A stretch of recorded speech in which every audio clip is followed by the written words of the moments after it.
George, you can't be serious. Orders for Mr. Forrester. Well, there must be some mistake. I'm really sorry, but they were approved by Miss Logan. I'm afraid I'm going to have to ask you to leave. George, I'm going to my office. Mrs. Forrester. What is going on here? Hello, honey. George, why are you giving her trouble? It seems your father's decided to bar me from the building. What? Come on, that's crazy. Mr. Forrester, I can't let you. You know what? I'll take responsibility, George, okay? If you say so. I'm really sorry, Mrs. Forrester. It's all right, George. I understand. Thank you. Come on, let's go to my office. Maybe you can tell me why my father has lost his mind.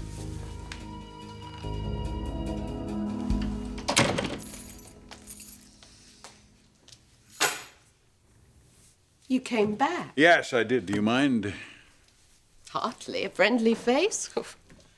I don't know, though. You didn't take this place expecting to have a roommate. Then I guess I lucked out, didn't I? I get the feeling you're just saying that. Not at all. I don't believe in leading people on. It's a refreshing change of pace. Did you talk to Bridget and Ridge?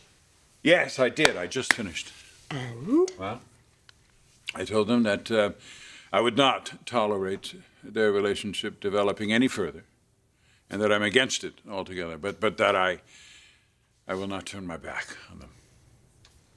And I'll bet that they were very, very relieved to hear that. Yeah. As angry as I am with them, I still want them to be a part of my life. I admire a man who'll do anything to keep his family together. I'd do anything. Except reconcile with my wife. You're really holding firm to that, aren't you?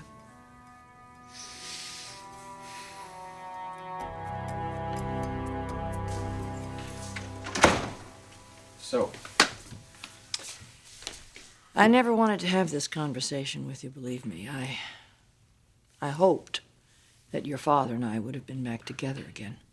Dad left you? Yes. I found something out about a year ago, and I didn't tell him about it.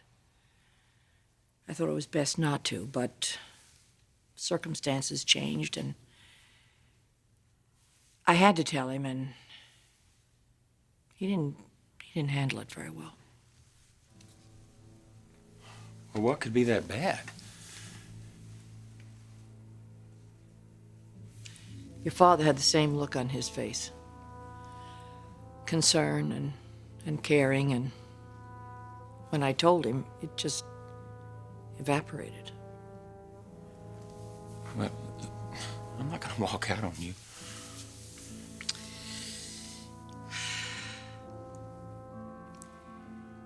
Eric is not Ridge's father. What? Eric is not Ridge's father. His father is Massimo.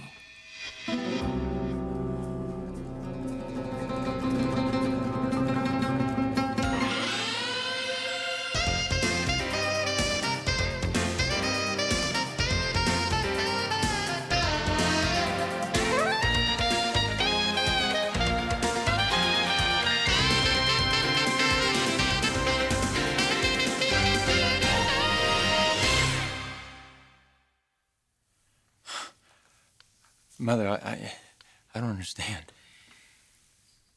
Well, you know Massimo and I grew up together. We went off to the same college, and it was just always assumed by his family and my family that we would probably get married. And then I met your father, and I fell madly in love with him. And I did one of those silly, foolish things you do when you're young and you don't know better. I slept with Massimo one time. And then I never really saw him again. I was with your father. I slept with your father. I mean, when I found out I was pregnant, it never occurred to me that he wasn't the father of the baby. So you really didn't know? No, I didn't. I really didn't. I would never have married him. Honestly, I would never have married him. Well, when did you find out the truth? About a year ago when Ridge had that accident. Remember, in Massimo's office, and they rushed him to the hospital, and we had to go down there, they wanted blood, and the doctor came to see me, and I couldn't quite understand what he was talking about when he first said. He said, you know, as a result of the blood tests, he said that Eric and I could not be Ridge's parents, and I couldn't really put it together. And then when I did understand, I realized what he was saying, that Eric wasn't Ridge's father.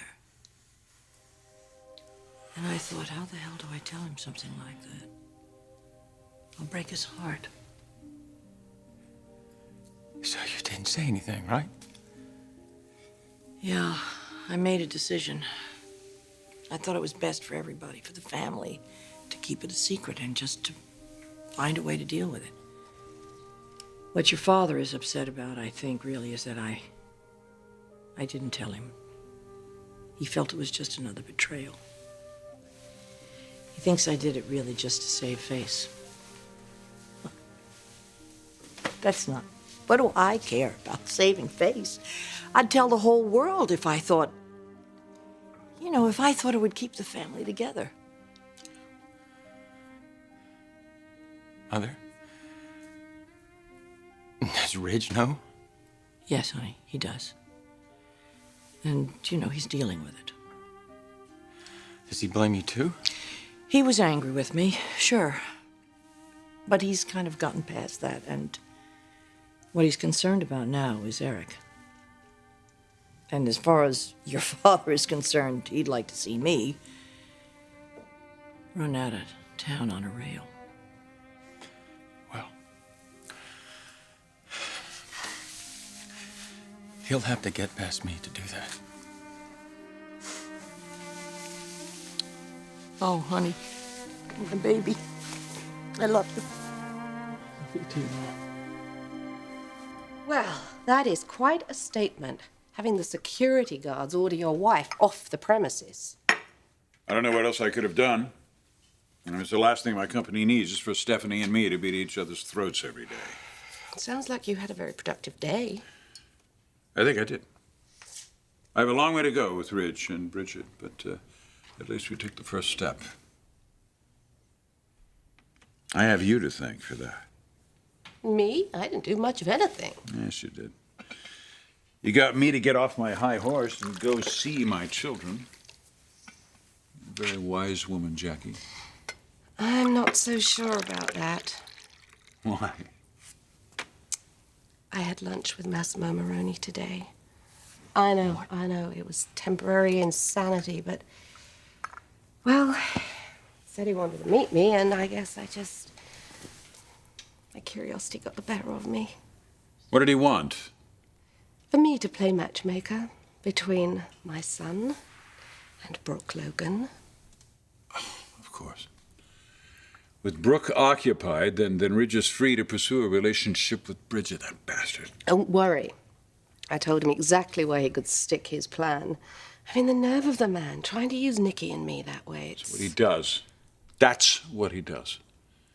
He pits people against each other. He uses people to further his own agenda. Yeah, well, unfortunately for Massimo, I have an agenda of my own, and that's to make sure that my son lives the life that he deserves. And like it or not, Mr. Moroni is going to come to realize that Nikki is a lot more than one of his little chess pieces. You got guts, lady.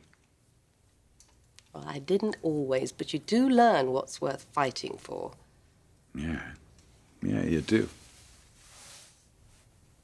But you know what? If ever I get the urge to back down, I hope you're there to set me straight. Well, what are new friends for? New friends? How is it possible?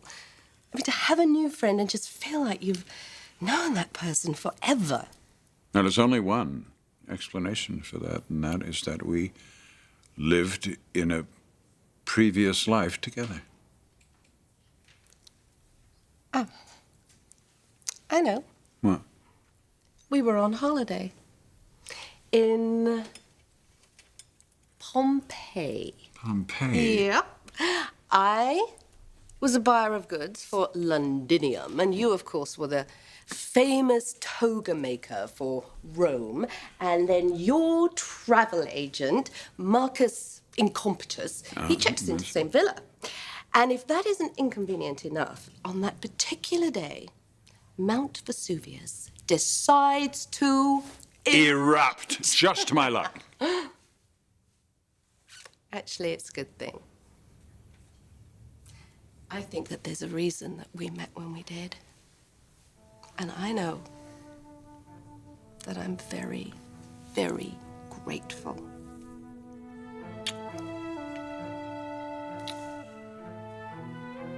Jackie,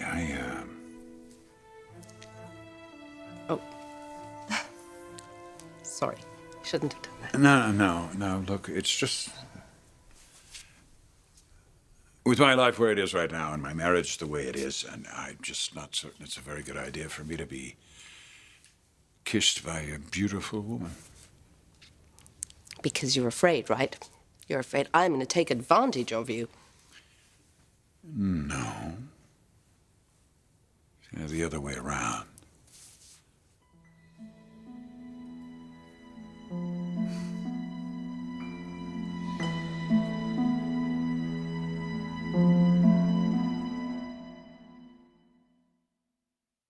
I am so sorry. I am not usually that impulsive. Well, these are not usual times for either one of us. I guess this transition has been a bit more discombobulating than I thought.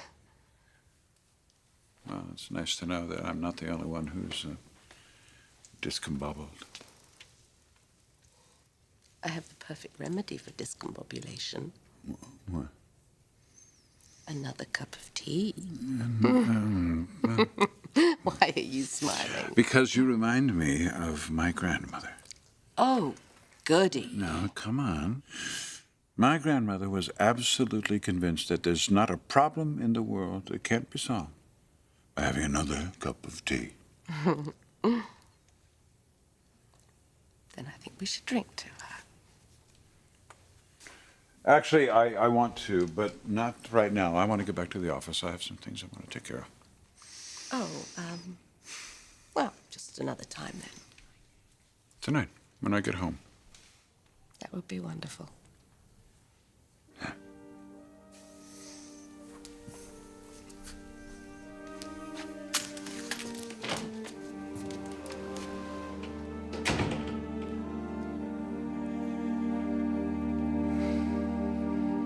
Are you sure about that? Okay, then let's talk to Kincaid about expanding into Japan. All right, yep, I'll have Megan set it up. All right, bye. I hope your mom and dad know how lucky they are to have you on the job. Oh, didn't you hear they're making me Employee of the Month? They should. I mean, the reason why this business runs so smoothly is because of you. I mean, look at all the new markets you're getting us into. Well, I'm just doing what they pay me to do. There you go, being all modest and everything. Well, you know, I don't come here to get my ego stroked. I'm putting in time for you and Eric, so we can live out all our dreams. And April wondered why I married you. Hey, how's her tour going anyways?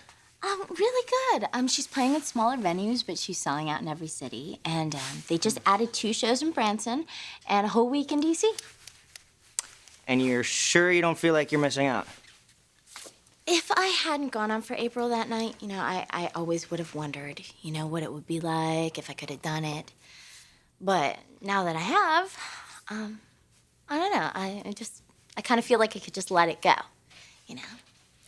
Not that I won't be putting on a few shows in the shower now and then. Well, just make sure I get a front row seat. Oh, baby, you're part of the act.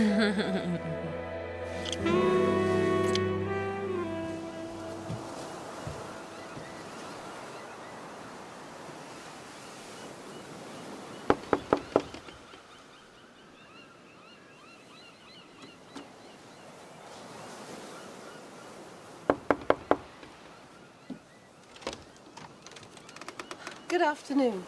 Can I help you? Oh, I'm so sorry. I was looking for Eric Forrester. Oh, my goodness. I didn't recognize you. You're Stephanie. I'm Stephanie Forrester, yes. Who are you?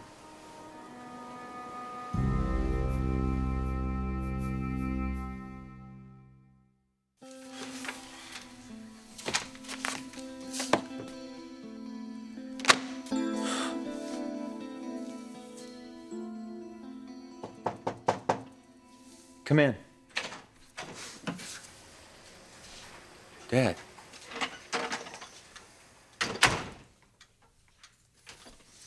Understand you had some difficulty with a security guard today. I had a problem with the order he was trying to enforce. Did your mother explain what's going on? Yeah, Dad, look, man, I know that you're furious. Don't do that. Don't defend her to me. And don't tell me I'm going to get past this. Dad, she was in an impossible situation. A situation that she created, Thorne. From the moment she found out she was pregnant with Ridge, she lied to me. Because she loves you. We don't lie to people we love. We tell them the truth. Dad, come on, not all the time. Not if you know that it's going to She rip lied their to world you apart. too, Thorne, your whole life long. Don't you feel betrayed? Growing up your whole young life in Ridge's shadow? Watching me guide him and train him to fill my shoes one day? By all rights, all of that should have been yours. I don't care about that. You don't care about that? Well, I do.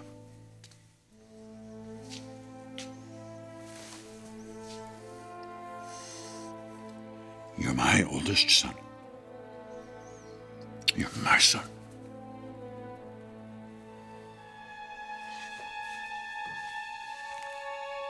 I'm here for you, Dad, okay? Anything that you need, I'm here. Okay. All right.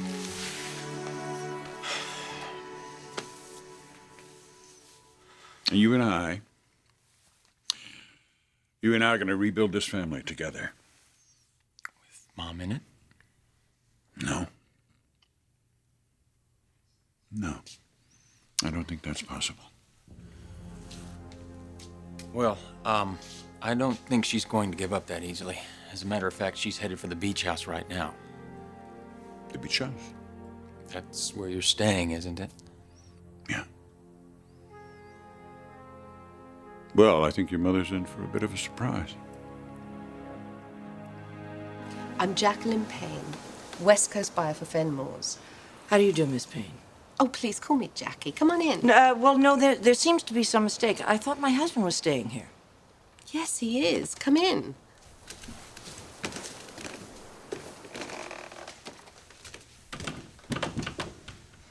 Oh.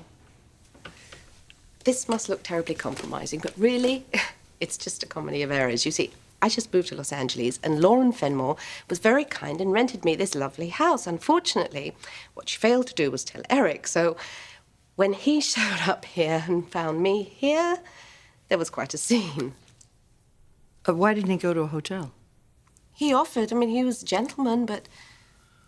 Well, I couldn't send him away, not after what he'd been through. Oh. He just needed someone to talk to. A stranger? Well, what did he have to lose by confiding in me? Well, I don't know, but it seems to me that this is a private matter between myself and my husband. Well, considering that Eric is living here, I mean, for the moment, he's likely to bring your problems up again. Well, this is still something that has to be worked out between us. He doesn't want to work it out, Stephanie. And how would you know that? Because he was very clear. I assure you, I didn't misinterpret anything. I'm sorry. But your marriage is over.